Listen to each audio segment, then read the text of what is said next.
Hello everyone, ഇന്ന് നമ്മുടെ കൂടെ ഉള്ളത് ടാറ്റ ഹൈപ്പീരിയോൺ എഞ്ചിനാണ്. This is based on old 1.2 Revotron but lot of differences.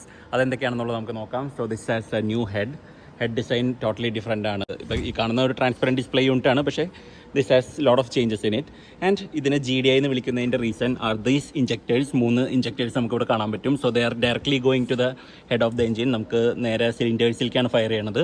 Earlier they use to be firing on to the intake manifold. അന്ന് 4 bar pressure ഉണ്ടായിരുന്നത്. Now it's around 350 bars, one of the highest for gasoline direct injection engines right now. നമുക്ക് ഇവിടേക്ക് വന്നു കഴിഞ്ഞിട്ടുണ്ടെങ്കിൽ you can see the high pressure fuel pump. This is driven off the camshaft and ഇതിലൊരു fuel rail ഉണ്ട്. This has the high pressure fuel in it. Plastic manifold ആണ്. So ഇതിൻ്റെ intake സൈഡാണ്. This will be connected to the intercooler. You can see the turbo over here. This is a Garrett unit. It's running about 2 bar pressure. അതിന് electric ആയിട്ടുള്ള VGT controller ഉണ്ട്. You can see the GPF. This is the gasoline particulate filter. ഇന്നത്തെ എമിഷൻസിൻ്റെ ഭാഗമായിട്ട് വേണ്ട കുറേ കാര്യങ്ങളാണ്. And this engine has cam facing adjust ചെയ്യുന്ന പോലത്തെ 2 യൂണിറ്റ്സ് ഇവിടെ വെച്ചിട്ടുണ്ട്. So these are also electronically controlled. ഇവിടെ നമുക്ക് കാണാൻ പറ്റും there are valve chain guides which are mix of plastic and metal. So that will give you good service life. Tata പറയുന്നത് life time replacement വേണ്ട എന്നുള്ളതാണ്. ബട്ട് അഗെയിൻ ടാറ്റയുടെ life time എന്ന് പറയുന്നത് 1,60,000 ആണ്.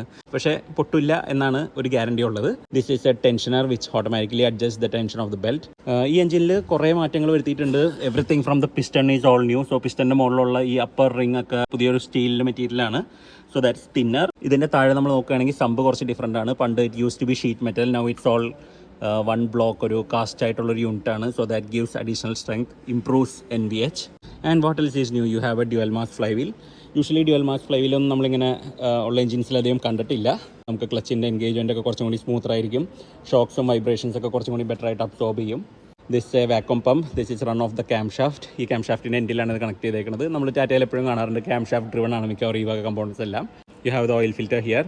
നമുക്ക് കോയിൽ പാക്സ് ഉണ്ട് നമ്മുടെ സ്പാർക്ക് പ്ലഗ്സിൻ്റെ മുകളിലായിട്ട്. They have higher rating than the standard Revotron. So എഞ്ചിൻ്റെ compression ratio has been increased. It's closer to the natural aspirated engine. റെവോട്രോണിൻ്റെ 1.2 ആയിട്ട് ഓൾമോസ്റ്റ് സിമിലർ ആണ്. That with a turbocharger is really amazing. Now if you come here you can see the head design. ഇവിടെ നമുക്ക് water jackets ഒക്കെ കാണാൻ പറ്റും.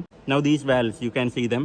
ദേ are hollow and they are filled with sodium. So ഈ engine നമ്മൾ normally ഓടിക്കുമ്പോൾ this has 125 PS and 225 Nm torque. പക്ഷേ ഇതിനൊരു ഓവർ ബൂസ്റ്റ് ഫംഗ്ഷൻ ഉണ്ട്. സോ നമ്മൾ സ്പോർട്ട് മോഡിലാണെങ്കിൽ നമ്മൾ ഫുൾ ആക്സിലേറ്റർ ഡിപ്രസ് ചെയ്യുകയാണെങ്കിൽ this gives about 250 Nm and that's for 6 seconds. അപ്പോൾ നമുക്കൊരു അഡീഷണൽ പവറിന് വേണ്ടിയിട്ട് നമുക്ക് ഓവർടേക്കിംഗ് മാനുവേഴ്സിനൊക്കെ വേണ്ടിയിട്ട് ദാറ്റ്സ് റിയലി ഹെൽപ്ഫുൾ. ആ 25 Nm ടോർക്ക് നമുക്ക് എക്സ്ട്രാ കിട്ടും.